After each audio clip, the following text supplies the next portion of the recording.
Hi అండి, Banu cooking ఛానల్కి స్వాగతం. ఈరోజు ఒక మంచి స్వీట్ రెసిపీని చూపించబోతున్నాను. కోవా సేమియాలు ఈ విధంగా పొడి పొడిలాడుతూ ఎలా చేయాలో చూపించబోతున్నాను. సూపర్ మార్కెట్లలో ఇలాంటి సన్నటి సేమియాలు ప్యాకెట్లలో దొరుకుతాయి. ఇప్పుడు ముందుగా స్టవ్ ఆన్ చేసి ప్యాన్ పెట్టి నెయ్యి వేసుకోవాలి. నెయ్యి కాగిన తర్వాత జీడిపప్పు, ఎండు ద్రాక్ష వేసి దోరగా వేగాక ఒక ప్లేట్లో పక్కన తీసి పెట్టుకోవాలి. ఇప్పుడు ఇందులోనే ఇంకొంచెం నెయ్యి వేసుకొని లో ఫ్లేమ్లో సేమియాలను దోరగా వేయించుకోవాలి. ఇప్పుడు సేమియాలు దోరగా వేగాక ఒక బౌల్ నిండుగా చక్కెరను ఇందులో వేసుకోవాలి. సేమియాలు చక్కెర కలిసేలా ఈ విధంగా కలుపుకోవాలి.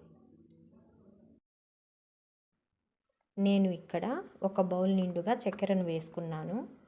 మీరు మీ టేస్ట్కు తగినంత చక్కెరను వేసుకోండి. పాలు ముందుగానే కాచి పెట్టుకొని ఉన్నాను. సేమియాలు మునిగేలా వేసుకుంటే సరిపోతుంది.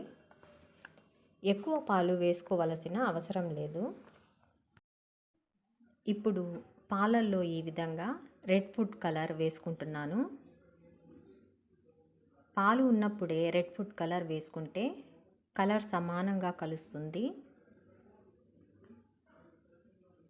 నేను ఇంకొంచెం రెడ్ ఫుడ్ కలర్ను వేసుకుంటున్నాను.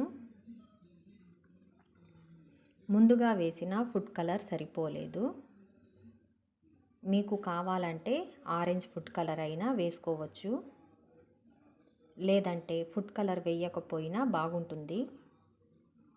చూడండి, పాలు మొత్తం ఇంకిపోయాయి. పాలు ఇంకాక కోవా వేసుకుంటున్నాను. కోవా కలిసేటట్లు కలుపుకోవాలి.